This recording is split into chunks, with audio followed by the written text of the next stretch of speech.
네, 오늘 말씀 우리 함께 봉독하도록 하겠습니다. 오늘 말씀 사도행전 18장 24절에서 28절 말씀까지입니다. 네, 제가 말씀을 봉독하도록 하겠습니다. 알렉산드리아에서 난 아볼로라 하는 유대인이 에베소에 이르니 이 사람은 언변이 좋고 성경에 능통한 자라. 그가 일찍이 주의 도를 배워 열심으로 예수에 관한 것을 자세히 말하며 가르치나 요한의 세례만 알 따름이라. 그가 회당에서 담대히 말하기 시작하거늘 브리스길라와 아굴라가 듣고 데려다가 하나님의 도를 더 정확하게 풀어 이르더라.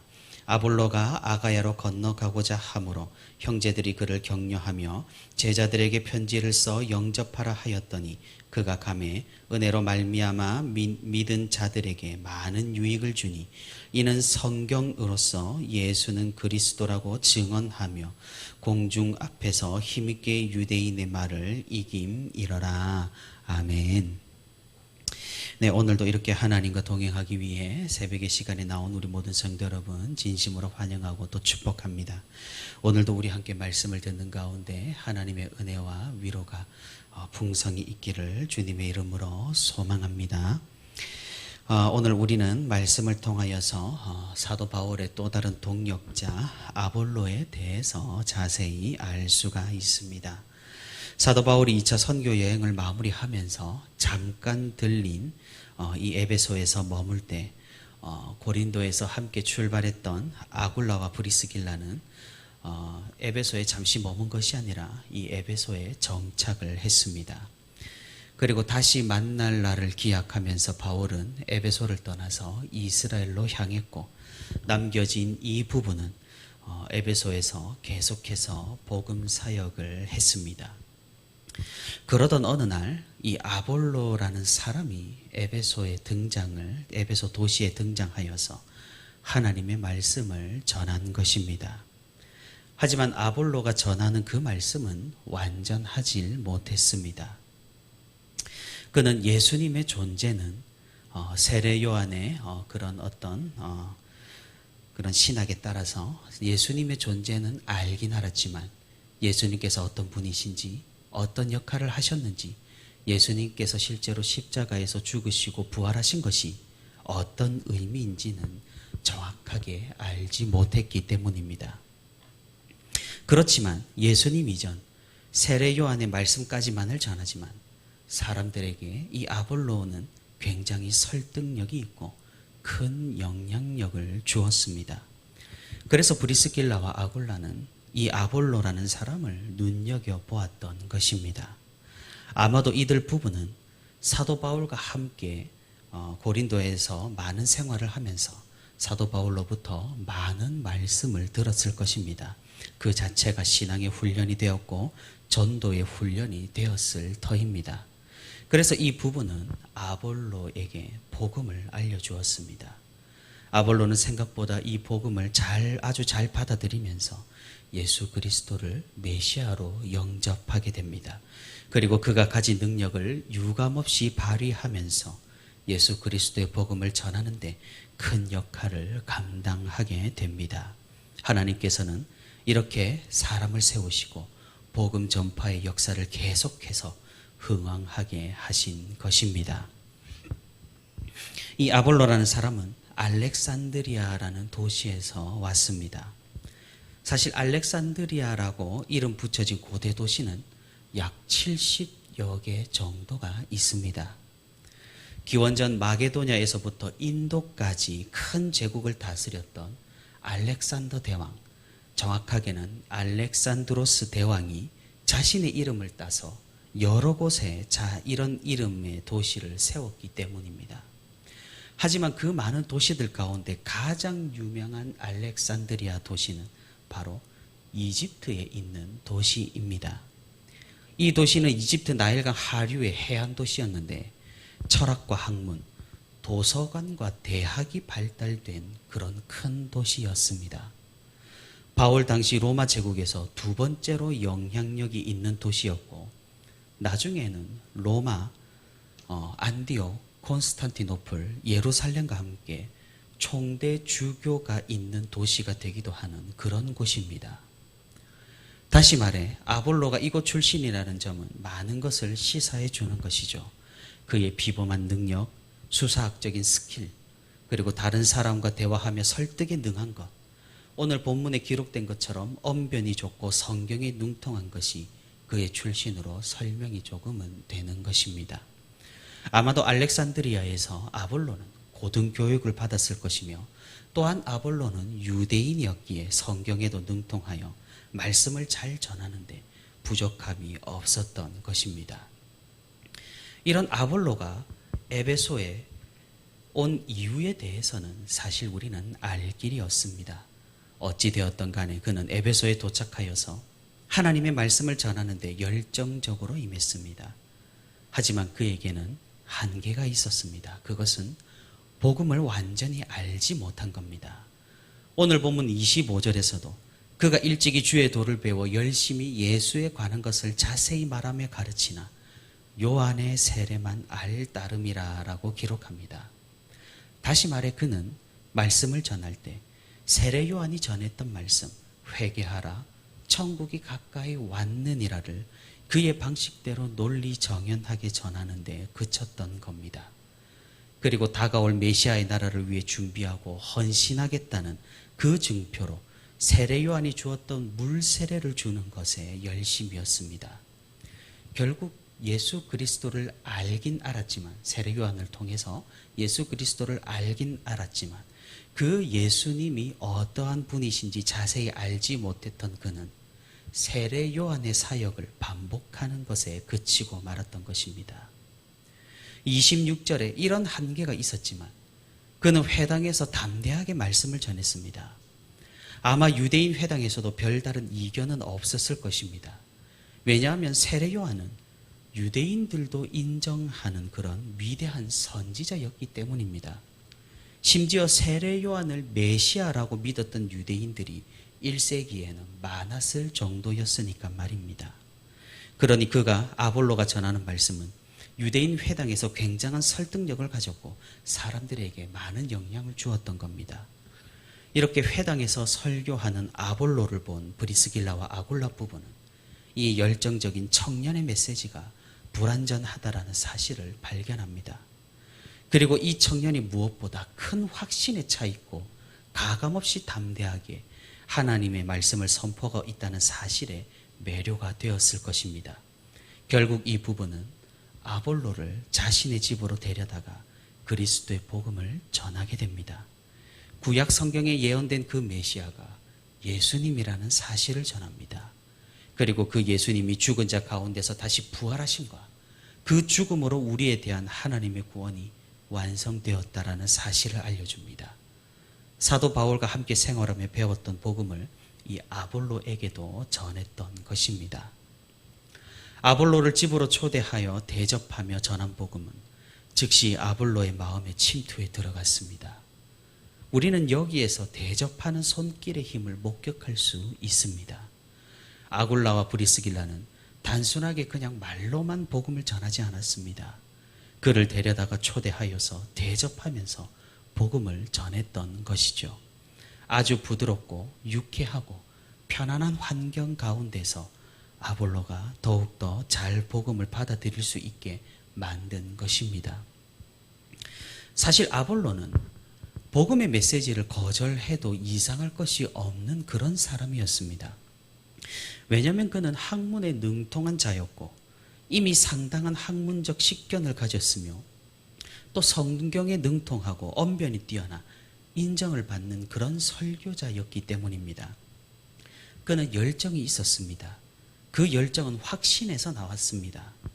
그가 하나님에 대한 확신을 가졌었기에 열정을 가지고 말씀을 전했던 겁니다. 아주 단순히 아굴라와 브리스길라가 전한 복음을 들었다고 급작스럽게 회심하기가 힘든 상황입니다. 교만할 수 있었고 코드숨을 칠 수가 있었습니다. 왜냐하면 이 부부는 천막 만드는 사람들이었기 때문입니다. 하지만 하나님께서는 이 아볼로의 마음을 움직이셨습니다. 성령께서 아볼로의 마음에 임재하셨습니다. 요한의 세례만 알고 있었던 아볼로는 성령의 임재를 느낄 수가 있었던 것이죠. 그가 가진 지식들과 방금 들은 예수님에 대한 내용이 합쳐져서 복음이 완성되는 것을 알 수 있었습니다. 그렇게 아볼로는 또다시 확신 가운데 거하게 됩니다. 그것은 예수 그리스도께서 우리를 위한 구원자시고 구약 성경에 예언된 메시아이시다라는 그 확신 말입니다. 아볼로는 예수님을 영접하고 완전한 복음을 전하는 사역자로 변모하였습니다. 그는 훗날 사도 바울을 도와서 복음을 전하는 사역을 충실히 감당하게 됩니다. 그는 이 복음을 들고 에베소를 떠나서 아가야 지방, 고린도 도시가 있는 지역으로 떠나고자 했습니다. 에베소에 있는 신자들은 소개장을 써주면서 고린도 교회 신자들에게 아볼로를 잘 영접해달라고 부탁하게 됩니다. 아볼로는 고린도에서 교회를 세우며 복음을 전하는 역시 사도 바울이 없을 때 그의 역할을 감당하는 그런 사역을 감당하게 됩니다. 사랑하는 성도 여러분, 오늘 말씀을 통해 우리는 비교적 세 가지 교훈을 얻을 수가 있습니다. 하나는 브리스길라와 아굴라가 보여준 대접하는 손길의 능력입니다. 그리고 두 번째는 아굴라가 보여준 다른 사람의 말을 잘 받아들이는 그런 유연성, 유연한 사고입니다. 이 두 가지는 아마 여러분들께서 이미 잘 아실 것이라고 생각을 합니다. 지금은 제가 말씀드리는 세 번째 교훈에 집중하여서 살펴보고자 합니다. 그 마지막 세 번째는 우리는 하나님 앞에서 지성의 힘을 적절히 사용해야 한다라는 사실입니다. 우리는 다른 교파에서 너무나 크고 확장적으로 방언, 신유, 예언, 축복, 축기 등 성령의 은사에 과도하게 집착하는 모습을 볼 수가 있습니다. 우리 교파는 비교적 그것이 덜한 편이긴 합니다. 그들이 그렇게 목을 매는 것들, 성령의 은사들은 주로 우리가 지금 살펴보고 있는 사도행전에서 많이 등장한다라는 사실입니다. 그래서 이 사도행전의 해석에 따라서 교파가 나뉘어지고 교회가 분열하는 그런 안타까운 역사를 가지고 있습니다. 우리 한국에서 이런 분열이 일어난 것이 아니라 이미 미국에서, 영국에서 이런 분열이 일어나서 그 분열된 교회가 우리나라에 선교하러 들어와서 우리 한국에서도 이런 분열이 존재한다는 것이죠. 그런데 아이러니한 사실은 사도행전에서 말하는 핵심이 성령의 은사가 아니라는 사실과 그리고 성경은 언제나 지성의 힘을 간과하지 않는다라는 사실입니다. 성령의 은사를 강조하는 교파는 주로 지성을 무시하기 일쑤입니다. 그런 신학, 교리, 해석이 아니라 사람의 감정, 감성, 느낌, 성령의 임재에 집중해야 한다고 가르치고 실제로 그렇게 신앙생활을 합니다. 하지만 무엇입니까? 그들에게는 기준이 없습니다. 자신이 느낀 바가 진리인 셈입니다. 그럼 자신이 느낀 것이 하나님께서 허락하셨다라는 근거와 자신이 경험한 것이 하나님께로부터 왔다라는 확신은 대체 어디에 있을까요? 우리는 그래서 명확한 기준이 필요합니다. 그 기준은 바로 말씀입니다. 그렇기에 우리는 이 말씀을 연구하고 이 말씀을 바로 알기 위해서 노력을 하는 것이죠. 그렇기에 우리는 지성의 힘을 간과하지 않는 겁니다. 오늘 말씀에서도 하나님께서는 아볼로를 사용하셔서 그가 가진 능력, 달란트로 역사를 하십니다. 언변에 뛰어나고 철학과 수사하게 능하며 복음을 변증하며 다른 유대인과 반대자들의 입을 막은 그의 복음 전파의 사명을 훌륭하게 감당을 했던 것입니다. 우리는 오늘 마지막 28절의 말씀을 유심히 읽어볼 필요가 있습니다. 이는 성경으로서 예수는 그리스도라고 증언하여 공중 앞에서 힘있게 유대인의 말을 이김이러라. 변증의 싸움에서 아볼로가 확실히 우위에 있고 사람들을 설득시켜 복음으로 돌아오게 한 사실을 오늘 성경은 기록하고 있는 겁니다. 그는 다른 것을 가지고 이기지 않았습니다. 성경으로서 성경을 가지고 이겼고 말씀을 잘 알기에 이것이 가능했던 것입니다.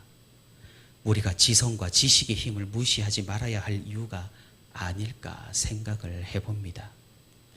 자신이 약하다고 필요 없는 것이 아니고 자신이 강하다고 유일한 것도 아님을 우리는 명심해야 합니다. 우리가 신앙생활 하다 보면은 극단적으로 치우칠 경우가 있습니다. 하나는 이런 지성의 힘, 말씀을 아는 것, 말씀을 분석하고 해석하는 것, 이런 것들 필요 없다. 우리는 기도와 성령이면 된다라고 극단적으로 한쪽으로 주장하는 것과 또 다른 한쪽, 지식만 있으면 된다. 지성의 힘으로 우리는 신앙생활 하는 것이다라고 이렇게 양극단으로 주장하는 경우가 있다라는 사실입니다. 하지만 그건 모두 틀렸습니다. 우리는 균형을 가질 필요가 있고 지성의 힘을 무시해서도 안 되고 지성의 힘을 절대적으로 생각해서도 안 되고 성령의 은사들을 무시해서도 안 되고 성령의 은사들에 절대적으로 집착해서도 안 되는 것입니다. 그래서 사랑하는 우리 성도 여러분, 말씀을 배우는 것에 인색하거나 필요 없다고 생각하거나 또 이미 다 안다고 생각하지 않기를 바랍니다. 우리는 아볼로와 같이 유연한 마음을 가지고 말씀 듣기를 즐겨하며 날카로운 지성을 가지고 말씀으로 변증하기를 기뻐해야 합니다. 이제 우리 교회에서도 여러 가지 모양으로 말씀을 배우는 시간을 가질 계획입니다. 그리고 여러분들이 잘 아시다시피 수요 기도의 시간은 이렇게 선포적인 설교보다는 말씀을 좀 더 배우는 그런 주제에 집중을 하고 있습니다.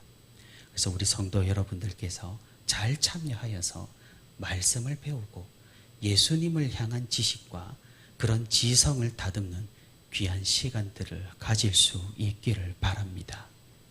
오늘도 하나님의 말씀을 읽고 듣고 묵상하면서 그 말씀으로 하나님의 살아계심과 역사하심을 확신하며 복음으로 가득한 하루를 살아가는 저와 우리 부천시민교회 모든 성도가 되기를 주님의 이름으로 소망합니다.